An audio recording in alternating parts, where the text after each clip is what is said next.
जय हिंद दोस्तों। आज का हमारा विषय है समांतर चतुर्भुज।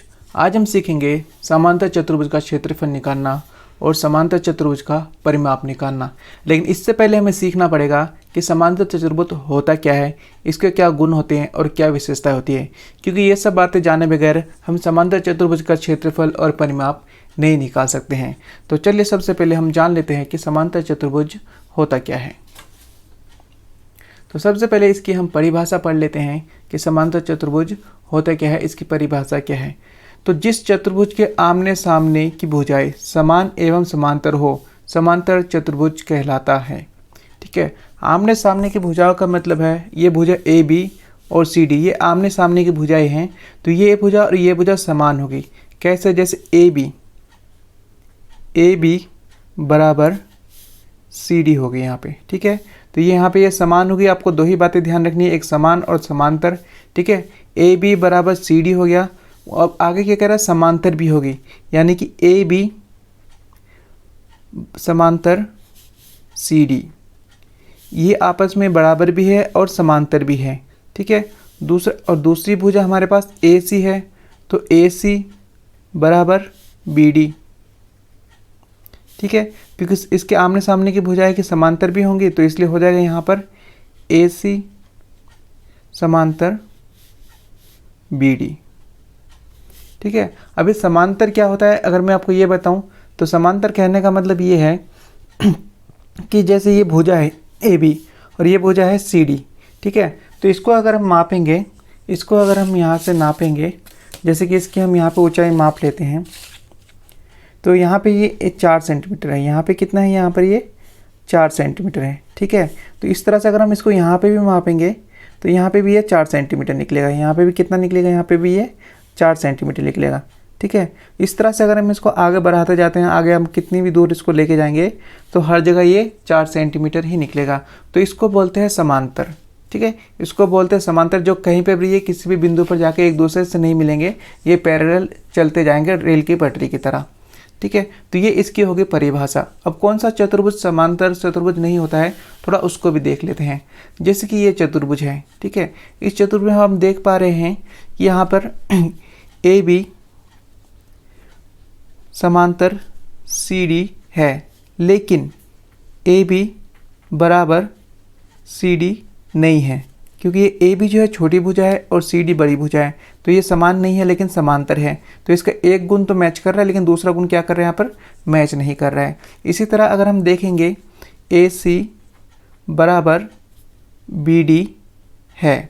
ठीक है, ए सी बराबर बी डी है, दोनों भुजाएं समान दिख रही है आपको, ये भुजा भी समान है, ये भुजा भी आपको समान दिख रही है, तो समान है। लेकिन यहाँ पर ए सी समांतर बी डी नहीं है, क्योंकि इस भुजा को अगर हम इस तरह से आगे बढ़ाते जाएंगे, इसको आगे से आगे लेके जाएंगे और इसको भी ऐसे आगे लेके जाएंगे, तो ये एक पॉइंट पर जाकर यहाँ पे मिल जाएगा। इसका मतलब क्या हुआ कि ये जो है यहाँ पर समांतर नहीं है। तो ये क्या हो गया? यहाँ पर ये समांतर चतुर्भुज नहीं है। समांतर चतुर्भुज के लिए ये चीज़ें होना बहुत ज़रूरी है, यानी कि ए बी बराबर सी डी होना जरूरी है और ए बी समांतर सी डी होना जरूरी है, ए सी बराबर बी डी होना जरूरी है और ए सी समांतर बी डी होना जरूरी है। ठीक है, तो अब हम सीखेंगे इसका क्षेत्रफल और परिमाप निकालना। तो समांतर चतुर्भुज का क्षेत्रफल निकालने का जो फॉर्मूला होता है वो होता है इसका आधार गुना में ऊंचाई। आधार गुना में ऊंचाई। तो अब हम ये सीख लेते हैं कि इस समांतर चतुर्भुज में आधार कौन सा होगा। तो जो बड़ा हिस्सा होता है वो आधार होता है, यानी कि जो नीचे वाला हिस्सा है यहाँ पे 5 मीटर, ये इसका आधार होगा। ठीक है, और ये जो यहाँ पे हमने 4 मीटर लिया हुआ है, ये इसकी ऊंचाई नहीं है, ये क्या है? इसकी चौड़ाई है। ठीक है, लेकिन यहाँ पे हमें ऊंचाई गिवन नहीं है, तो यहाँ पे हमें ऊंचाई निकालनी पड़ेगी, क्योंकि फॉर्मूले में क्या है? आधार गुना में ऊंचाई। ठीक है, तो यहाँ पे अगर हम इसको आधार गुना में चौड़ाई कर देंगे तो हमारा क्षेत्रफल नहीं निकलेगा।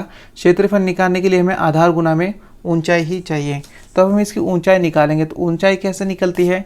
जैसे कि ये आधार है, इस पर एक 90 डिग्री का कोण बनेगा, 90 डिग्री का कोण इस कोण पे जाके मिलेगा। ठीक है, तब जाके इसकी ऊंचाई निकलेगी। तो हम सबसे पहले एक कोण बना लेते हैं 90 डिग्री का यहाँ पर। तो जैसे ये कोण यहाँ पर ये बन रहा है,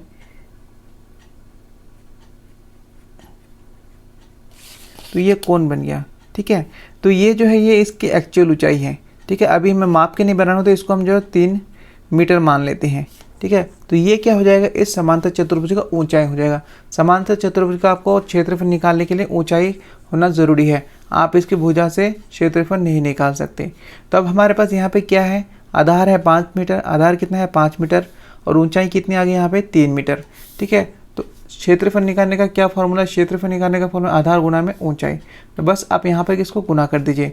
तो आधार है हमारे पास यहाँ पे 5 मीटर गुना में ऊंचाई आ गई हमारे पास 3 मीटर, तो ये कितना हो जाएगा 5 या 15 मीटर, ठीक है। 15 मीटर स्क्वायर, क्योंकि मीटर मीटर का गुना करें तो स्क्वायर हो जाएगा। और क्षेत्रफल जब भी निकालते हैं हमें क्या निकालना पड़ता है, यहाँ पे स्क्वायर लगाना पड़ता है, ठीक है। स्क्वायर नहीं लगाएंगे तो हमारा क्या हो जाएगा, गलत हो जाएगा। तो इस तरह से जो है आप समांतर चतुर्भुज का क्षेत्रफल निकाल सकते हैं। अब हम सीखते हैं समांतर चतुर्भुज का परिमाप निकालना। तो परिमाप का जो परिभाषा होती है वो ये होता है कि इसकी चारों भुजाओं के योग को ही परिमाप कहते हैं, चारों भुजाओं के योग को ही परिमाप कहते हैं, ठीक है। किसी भी चतुर्भुज के चारों भुजाओं के योग को परिमाप कहते हैं। तो यानी कि इस चारों भुजाओं को अगर हम जोड़ देंगे तो हमारा परिमाप निकल के आ जाएगा। क्योंकि ये समांतर चतुर्भुज है तो इसका परिमाप निकालने का तरीका दूसरा है। तो इसका फॉर्मूला जो है, इसका जो सूत्र है 2 गुना में लंबाई प्लस चौड़ाई, ठीक है। अब ये हमारी लंबाई हो जाएगी, ये हमारी चौड़ाई हो जाएगी, जैसे कि मैंने पहले आपको ऊपर वाले चतुर्भुज में, समांतर चतुर्भुज में बताया था, ठीक है। तो अब यहाँ पे हम रख लेंगे 2 गुना में लंबाई है 8 सेंटीमीटर, 8 प्लस चौड़ाई है 6 सेंटीमीटर, यहाँ पे कर लेंगे हम 6, ठीक है। 2 गुना में रहेगा, 8 और 6 हो जाएगा यहाँ पे 14, 14 दूनी हो जाएगा ये 28 सेंटीमीटर है, तो लिख देंगे हम सेंटीमीटर। यानी इस समांतर चतुर्भुज का जो परिमाप है वो निकल के आया है हमारे यहाँ पर 28 सेंटीमीटर। तो इस तरह से जो है आप समांतर चतुर्भुज का परिमाप और क्षेत्रफल निकाल सकते हैं। उम्मीद करता हूँ वीडियो में समझे हुई सारी चीज़ें आपको अच्छे से समझ में आ गई। तो वीडियो को शेयर करना ना भूलें और लाइक ज़रूर करें, और चैनल पर नए हैं तो सब्सक्राइब करके जरूर जाएं। तो मिलते हैं नेक्स्ट वीडियो में, तब तक के लिए धन्यवाद।